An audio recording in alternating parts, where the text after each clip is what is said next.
జన్మదినం రోజు కూడా దినం పెట్టించుకునే మాటలు మాట్లాడుతూ మాతో తిట్లు తినకపోతే పూట గడవది పొద్దు గడవది అని తిరుగుతున్న గుంపు మేస్త్రికి ఎన్ని తిట్లు తిట్టినా కూడా బుద్ధి జ్ఞానం అని రాదనేది అర్థమైపోయింది.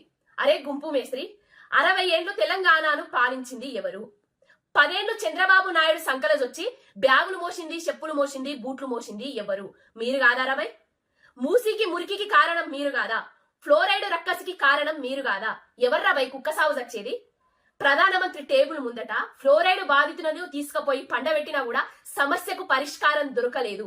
అలాంటిది 10 ఏళ్ల కేసీఆర్ గారి పాలనల మిషన్ భగీరథ తోటి నల్లగొండకు ఇంటింటికి తాగునీళ్ళిచ్చి ఫ్లోరైడ్ భూతాన్ని తరిమి కొట్టింది బాపు కేసీఆర్ గారు. అది తెలంగాణ ప్రజలకు మొత్తం తెలుసు, ఫ్లోరైడ్ బాధితులకు తెలుసు, నల్లగొండ ప్రజానికానికి తెలుసు.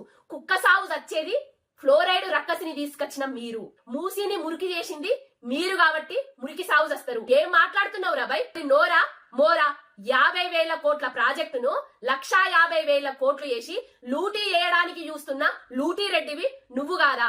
కమిషన్ల పేరుతోటి తెలంగాణ ప్రజల సొమ్మును దోసుకోవాలని చూస్తున్న లత్తకోర్గానివి నువ్వు కాదా? పాదయాత్ర దేనికి చేస్తావు రాబాయ్? ఏమని చేస్తావురా? ప్రతిపక్షంలో ఉన్నోళ్ళు చేస్తారా? అధికారంలో ఉన్నోళ్ళు చేస్తారా? 100 రోజులల్లా మేము అధికారంలోకి వచ్చి ఇస్తా అన్న హామీలను అన్ని నెరవేర్చిన ప్రజలారా వస్తున్నా నేను మహారాజుని అని చెప్పడానికి వేస్తావా? బుద్ధి సిగ్గు జ్ఞానం ఇంతవరకు లేదు నీకు. అసలు ఏం మాట్లాడుతున్నావు? బుల్డోజర్ల కింద పండబెట్టి తొక్కుతావా? ఎవరిని తొక్కుతావురా బాయ్? బుల్డోజర్లు పెట్టి పండబెట్టి నిన్ను తొక్కుతారు తెలంగాణ ప్రజలు అడుగడుగునా. యాదాద్రి లచ్చన్న అయిపోయిండు, తెలంగాణలో ఉన్న దేవుళ్ళందరూ అయిపోయినాయి, ఒట్లన్నీ అయిపోయినాయి, నువ్వు ఇచ్చిన హామీలన్నీ నెరవేర్చినావు. ఇవాళ సంగెం శివయ్య సాక్షి అయిపోయిందా?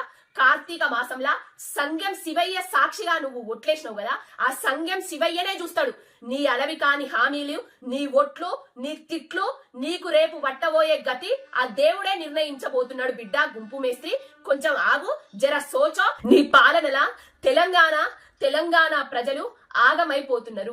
నోరు జాగ్రత్త. ముఖ్యమంత్రి అయినవు బాపు కేసీఆర్ గారి మీద అడ్డగోలు అవాకులు చెవాకులు పేలినా నోరు జాగ్రత్తగా పెట్టుకొని మాట్లాడకపోయినా కూడా చీరి చింతగడతాం బిడ్డ. ఖబర్దార్ గుంపు మేస్త్రి.